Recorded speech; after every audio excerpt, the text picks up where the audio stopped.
ओम शांति। आज हम 10 जनवरी 88 की अव्यक्त वाणी सुनते हैं। आज की वाणी का सार है मनन करने की विधि तथा मनन शक्ति को बढ़ाने की युक्तियाँ।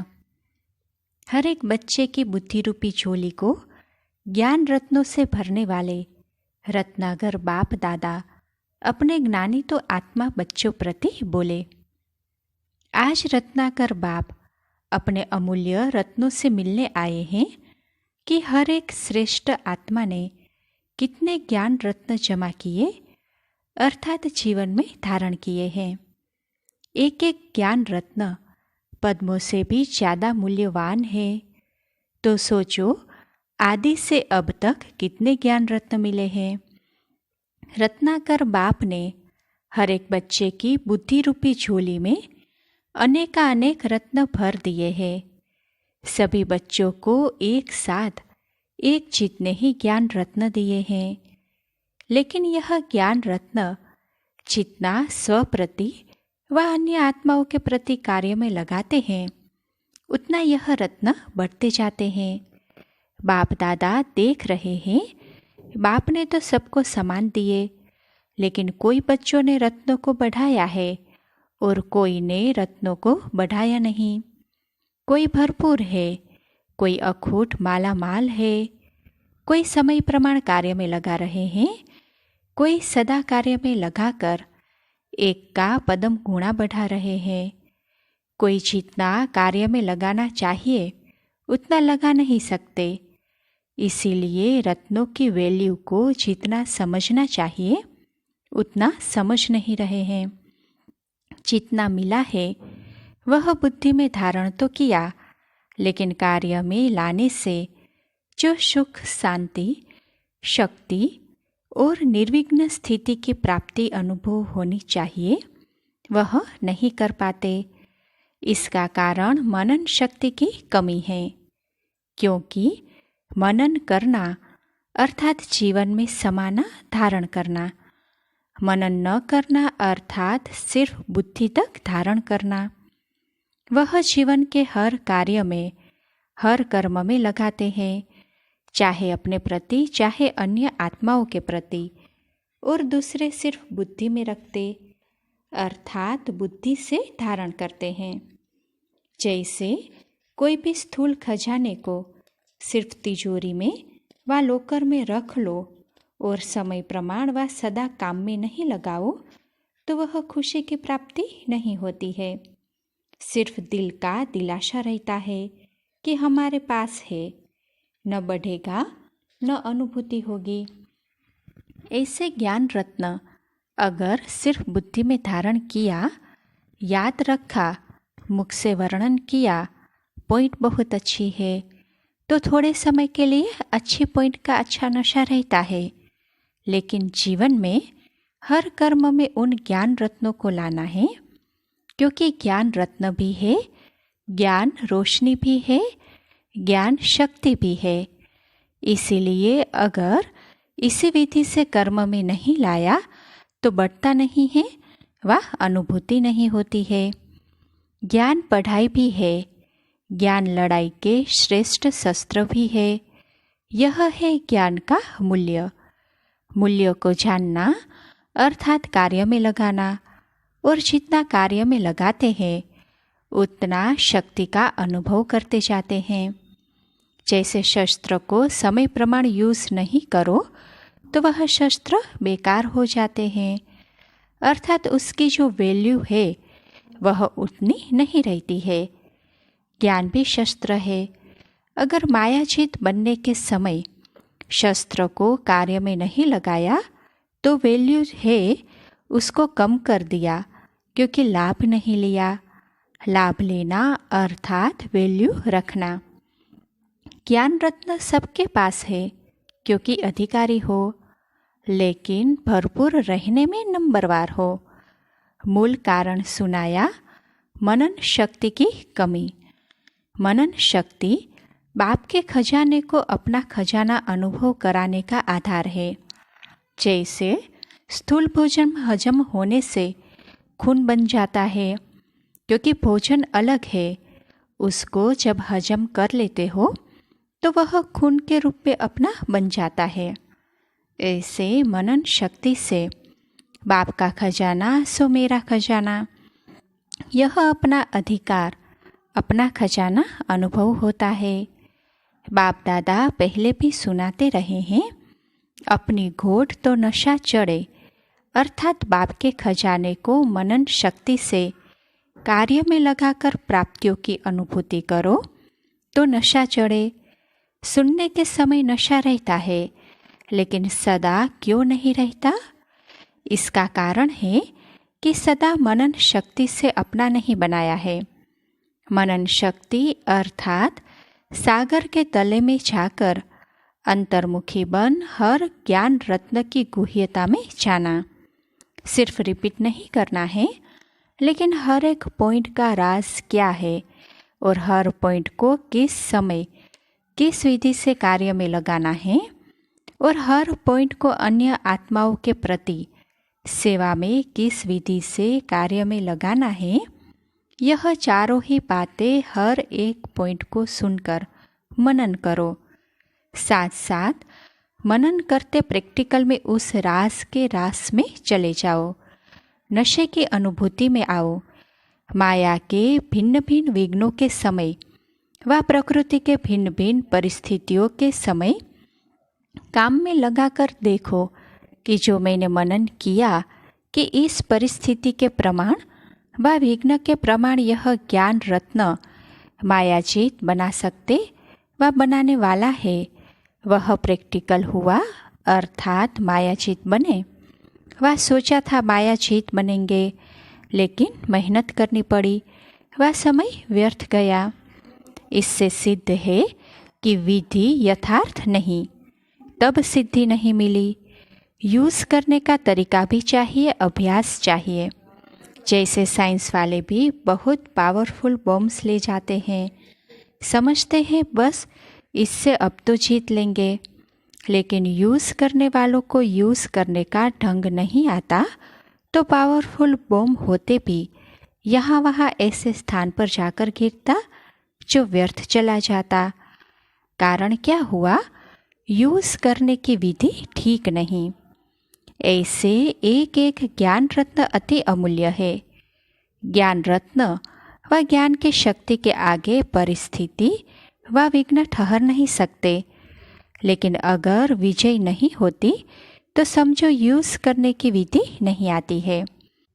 दूसरी बात, मनन शक्ति का अभ्यास सदा न करने से समय पर बिना अभ्यास के अचानक काम में लगाने का प्रयत्न करते हो, इसीलिए धोखा खा लेते हो। यह अलबेलापन आ जाता है। ज्ञान तो बुद्धि में है ही, समय पर काम में लगा लेंगे, लेकिन सदा का अभ्यास, बहुत काल का अभ्यास चाहिए। नहीं तो उस समय सोचने वाले को क्या टाइटल देंगे? कुंभकर्ण। उसने क्या अलबेलापन किया? यही सोचा ना कि आने दो, आएंगे तो जीत लेंगे। तो ऐसा सोचना कि समय पर हो जाएगा, यह अलबेलापन धोखा दे देता है। इसीलिए हर रोज़ मनन शक्ति को बढ़ाते जाओ।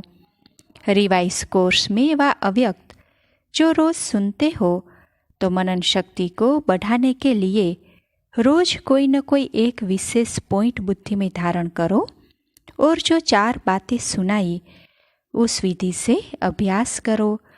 चलते फिरते हर कर्म करते, चाहे स्थूल कर्म करते हो, चाहे सेवा का कर्म करते हो, लेकिन सारा दिन मनन चलता रहे। चाहे बिजनेस करते हो व दफ्तर का काम करते हो, चाहे सेवा केंद्र में सेवा करते हो, लेकिन जिस समय भी बुद्धि थोड़ा फ्री हो तो अपने मनन शक्ति के अभ्यास को बार बार दोहराओ।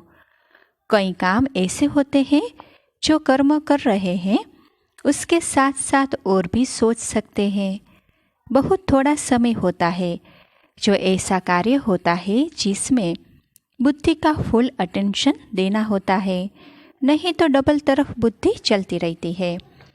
ऐसा समय अगर अपनी दिनचर्या में नोट करो तो बीच बीच में बहुत समय मिलता है। मनन शक्ति के लिए विशेष समय मिले तब अभ्यास करेंगे, ऐसी कोई बात नहीं है। चलते फिरते भी कर सकते हो। अगर एकांत का समय मिलता है तो बहुत अच्छा है, और महीनता में जाए, हर पॉइंट के स्पष्टीकरण में आओ, विस्तार में लाओ तो बहुत मजा आएगा। लेकिन पहले पॉइंट के नशे की स्थिति में स्थित होके करना, फिर बोर नहीं होंगे। नहीं तो सिर्फ रिपीट कर लेते हैं, फिर कहते यह तो हो गया, अब क्या करें। जैसे कई स्वदर्शन चक्र चलाने में हंसाते हैं ना, चक्र क्या चलाए, 5 मिनट में चक्र पूरा हो जाता है। स्थिति का अनुभव करने नहीं आता है तो सिर्फ रिपीट कर लेते हैं। सतयुग, त्रेता, द्वापर, कलयुग, इतने जन्म, इतनी आयु, इतना समय, बस पूरा हो गया। लेकिन स्वदर्शन चक्रधारी बनना अर्थात नॉलेजफुल, पावरफुल स्थिति का अनुभव करना, पॉइंट के नशे में स्थित रहना, राज में राज युक्त बनना, ऐसा अभ्यास हर पॉइंट में करो। यह तो एक स्वदर्शन चक्र की बात सुनाई, ऐसे हर ज्ञान के पॉइंट को मनन करो और बीच बीच में अभ्यास करो। ऐसे नहीं सिर्फ आधा घंटा मनन किया, समय मिले और बुद्धि मनन के अभ्यास में चली जाए। मनन शक्ति से बुद्धि बिजी रहेगी तो स्वतः ही सहज मायाजीत बन जाएंगे। बिजी देख माया आपे ही किनारा कर लेगी। माया आए और युद्ध करो, भगाओ, फिर कभी हार कभी जीत हो, यह चींटी मार्ग का पुरुषार्थ है। अब तो तीव्र पुरुषार्थ करने का समय है, उड़ने का समय है। इसीलिए मनन शक्ति से बुद्धि को बिजी रखो। इसी मनन शक्ति से याद की शक्ति में मगन रहना, यह अनुभव सहज हो जाएगा। मनन मायाजीत और व्यर्थ संकल्पों से भी मुक्त कर देता है। जहाँ व्यर्थ नहीं, विघ्न नहीं, तो समर्थ स्थिति व लगन में मगन रहने की स्थिति स्वतः ही हो जाती है। कई सोचते हैं बीज रूप स्थिति या शक्तिशाली याद की स्थिति कम रहती है या बहुत अटेंशन देने के बाद अनुभव होता है। इसका कारण अगले बार भी सुनाया कि लीकेज है। बुद्धि की शक्ति व्यर्थ की तरफ बढ़ जाती है। कभी व्यर्थ संकल्प चलेंगे, कभी साधारण संकल्प चलेंगे। जो काम कर रहे हैं उसी के संकल्प में बुद्धि का बिजी रहना, इसको कहते हैं साधारण संकल्प। याद की शक्ति या मनन शक्ति जो होनी चाहिए वह नहीं होती और अपने को खुश कर लेते कि आज कोई पाप कर्म नहीं हुआ, व्यर्थ नहीं चला, किसी को दुख नहीं दिया। लेकिन समर्थ संकल्प, समर्थ स्थिति, शक्तिशाली याद रही। अगर वह नहीं रही तो इसको कहेंगे साधारण संकल्प। कर्म किया लेकिन कर्म और योग साथ साथ नहीं रहा। कर्म कर्ता बने लेकिन कर्म योगी नहीं बने। इसीलिए कर्म करते भी या मनन शक्ति या मगन स्थिति की शक्ति, दोनों में से एक की अनुभूति सदा रहनी चाहिए। यह दोनों स्थितियाँ शक्तिशाली सेवा कराने के आधार है। मनन करने वाले अभ्यास होने के कारण जिस समय जो स्थिति बनाने चाहे वह बना सकेंगे। लिंक रहने से लीकेज खत्म हो जाएगी और जिस समय जो अनुभूति, चाहे बीज स्थिति की, चाहे फरिश्ते रूप की, जो करना चाहो वह सहज कर सकेंगे। क्योंकि जब ज्ञान की स्मृति है तो ज्ञान के सिमरन से ज्ञानदाता स्वतः ही याद रहता। तो समझा मनन कैसे करना है। कहा था ना कि मनन का फिर सुनाएंगे, तो आज मनन करने की विधि सुनाई।